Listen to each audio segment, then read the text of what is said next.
அனைத்துலக சினிமா ரசிகர்களுக்கு சினிமா கொட்டகையின் அன்பான வணக்கம். 1939ஆம் ஆண்டு வெளியான அனைத்து படங்களையும் வரிசையாக பார்த்து வருவதில் இப்போது நாம் காண இருக்கும் திரைப்படம் மாணிக்க வாசகர் என்ற படமாகும். இந்த படத்தினை சேலம் ஸ்ரீ கிருஷ்ணா பிலிம்ஸ் மற்றும் மாடர்ன் தியேட்டர்ஸ் ஆகிய 2 பட நிறுவனங்கள் கூட்டு தயாரிப்பாக தயாரித்திருக்கிறது. கதை வசனத்தை கே. தியாகராஜ தேசிகர் என்பவர் எழுதியிருக்கிறார். இயக்கத்தை டி.ஆர். சுந்தரம் அவர்கள் சிறப்பாக செய்திருக்கிறார். இனி இத்திரைப்படத்தின் கதை சுருக்கத்தினை பற்றி பார்ப்போம்.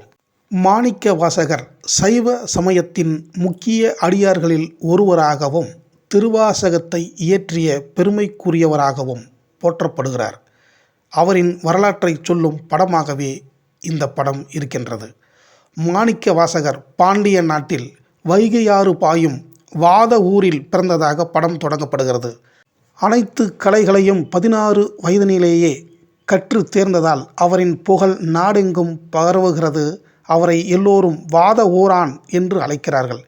இதனை அறிந்த பாண்டிய மன்னன் அரிமர்த்தன பாண்டியன் தமது மந்திரிகளுக்கு மாணிக்க வாசகரை தலைவனாக்குகிறான். அரண்மனையில் ராஜயோகத்தோடு வாழ்ந்தாலும் மாணிக்க வாசகருக்கோ சிவபெருமானை பாடுவதிலும் தொழுவதிலும் மட்டுமே அவரின் மனம் செல்கிறது. ஒரு நாள் சோழ நாட்டைச் சேர்ந்த கீழ் கடற்கரைக்கு சென்று புதிய குதிரைகளை வாங்கி வரும்படி மாணிக்க வாசகருக்கு பாண்டியர் மன்னர் ஏராளமான பொற்காசுகளையும் படை வீரர்களையும் கொடுத்து அனுப்பி வைக்கிறார். மாணிக்க வாசகர் குதிரைகளை வாங்க திரும்பெருந்துறை என்ற ஊரை அடைந்து அங்கு சிவபெருமானை தொழுது பாடுகிறார். உடனே சிவபெருமான் முனிவர் வேடத்தில் தோன்றி மாணிக்க வாசகரின் பாடல்களை ஏற்று பிறகு இறைவனாகவே காட்சியளித்து அவரை ஆசிர்வதித்து இந்த திரும்பெருந்துறை ஊரிலேயே தங்கி இந்த கோவிலை கட்டி முடித்த பின் உமது ஊருக்கு செல்லுங்கள் என்று சொல்லிவிட்டு இறைவன் மறைந்து போகிறார். இறைவனை தரிசித்த மகிழ்வில் மாணிக்க வாசகர் தன் ஆடம்பர உடையை நீக்கி இனி எதன் மேலும் பற்றில்லை இறைவனை தவிர என்று கோவணத்துடன் ஆண்டி பண்டாரமாய் அந்த கோவிலை கட்ட உழைக்கிறார். மன்னன் கொடுத்த அனைத்து பொற்காசுகளையும் அந்த கோவில் கட்டவே செலவழித்து விடுகிறார்.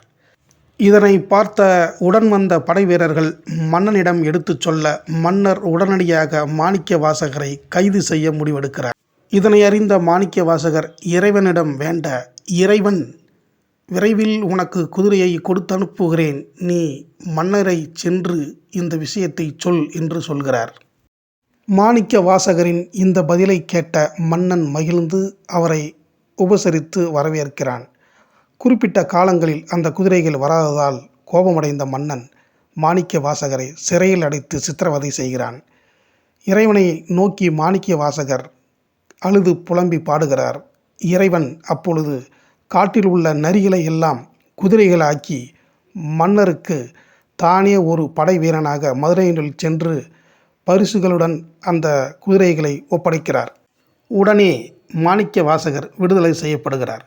அன்று இரவு சிவபெருமானின் திருவிளையாடல்களால் குதிரைகள் எல்லாம் நரிகளாகவே மாறுகின்றன. இதனை அறிந்த மன்னர் மிகவும் கோபம் கொண்டு மீண்டும் மாணிக்க வாசகரை சிறையில் அடைக்கிறார். அந்த மன்னருக்கு பாடம் புகட்ட இறைவன் வைகை ஆற்றை பெருகி வரும்படி செய்கிறார். அதாவது வெள்ளத்தை அதிகமாக்குகிறார். உடனே மன்னர் வைகை ஆற்றின் கரையை உயர்த்த அனைத்து மதுரை குடிமக்களுக்கும் வீட்டிற்கு ஒருவர் வந்து வேலை செய்து அந்த கரையை உயர்த்த வேண்டும் என்று ஆணையிடுகிறார். அப்போது அந்த ஊரில் வாழும் வந்தி என்ற புட்டு விற்கும் பாட்டிக்கு வீட்டில் யாரும் இல்லாததால் நான் என்ன செய்வேன், எனக்கு யாரும் இல்லையே என்று இறைவனிடம் வேண்ட வந்தியின் வேண்டுதலை அறிந்த இறைவன் கூலிக்கார வேடத்தில் அந்த வந்தியின் வீட்டிற்கு வந்து தானே உனக்கு பதில் வைகை கரையை கட்டச் செல்கிறேன், எனக்கு கூலியாக என்ன தருவாய் என்று கேட்கிறார். அதற்கு அந்த பாட்டியோ என்னிடம் புட்டுதான் இருக்கிறது, அதையே கூலியாக தருகிறேன் என்று சொல்கிறாள். அந்த புட்டை வயிறார இறைவன் உண்டு விட்டு வேலைக்கு செல்கிறார். புட்டை உண்ட களைப்பில் இறைவன் உறங்கிவிட அப்போது அங்கு வந்த பாண்டிய மன்னன் வேலை செய்யாமல் உறங்குகிறானே என்று தனது தங்கப் பிரம்பால் ஓங்கி இறைவனை அடிக்கிறார். அந்த அடி பாண்டிய மன்னனுக்கு மட்டுமன்றி உலகில் உள்ள அனைத்து உயிர்களுக்கும் விழுகிறது, வலிக்கிறது. உடனே இறைவன் மறைந்து போகிறார். உடனே வானத்தில் அசிரீரி குரலில் இறைவன், பாண்டியனே, நீ கொடுத்தனுப்பிய பொன்னை எல்லாம் நமக்காகவே செலவிட்டார் மாணிக்க வாசகர். நீ பரிசுகளை தரும்படி அவரை வருத்தியதால் யாம் நரிகளை குதிரைகளாக்கி உமக்கு பரிசாக தந்தோம்.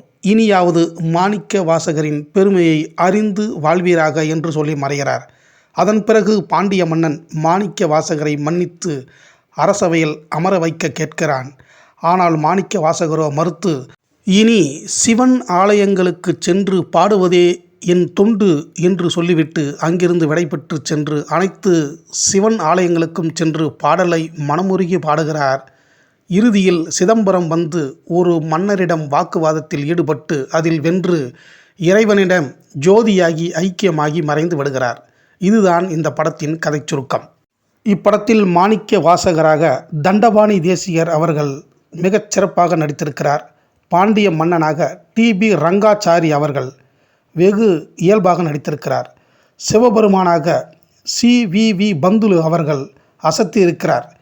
மேஸ்திரி வெப்பிள்ளையாக கலைவாணர் NS கிருஷ்ணனும் அவரின் மனைவி அமிர்தம் என்ற பெயரில் TA மதுரமும் மிக அற்புதமாக நகைச்சுவையை வழங்கி இப்படத்தை வெற்றி பெற வைத்திருக்கிறார்கள்.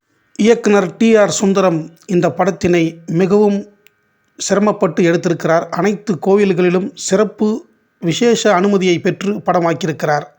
குறிப்பாக வைகை நதி பெருக்கெடுத்து ஓடும் பொழுது அதை அடைக்க மக்கள் போராடும் காட்சியை மிக அற்புதமாக படமாக்கியிருக்கிறார்.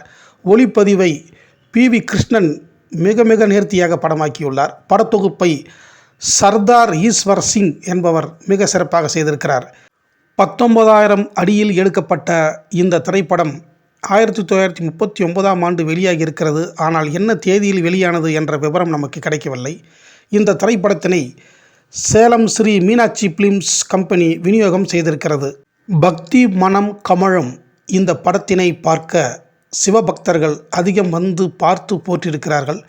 அது மட்டுமன்றி கலைவாணர் NS கிருஷ்ணன் TA மதுரம் ஜோடி வைகை அணையை கட்டும் மேஸ்திரி தம்பதிகளாக மிக அற்புதமான நகைச்சுவையை வழங்கி மக்களை சிரிக்க வைத்திருக்கிறார்கள். இதனால் இந்த மாணிக்க வாசகர் திரைப்படத்தினை சராசரி மக்கள் அதிகமாக பார்த்திருப்பதாக தகவல்கள் இருக்கின்றன. இதுவரை இந்த மாணிக்க வாசகர் திரைப்படத்தினை சினிமா கொட்டகைக்கு வந்து பார்த்த அனைத்து கலை நேச நெஞ்சங்களுக்கும் என் நெஞ்சார்ந்த நன்றியை தெரிவித்துக் கொண்டு, இனி இதே 1939ஆம் ஆண்டு வெளிவந்த மற்ற அனைத்து படங்களையும் அடுத்தடுத்த வீடியோவில் தொடர்ந்து பார்ப்போம். நீங்களும் பார்த்து உங்களின் ஆதரவை வழங்குங்கள் என்று கேட்டுக்கொள்கிறேன். நன்றி, வணக்கம்.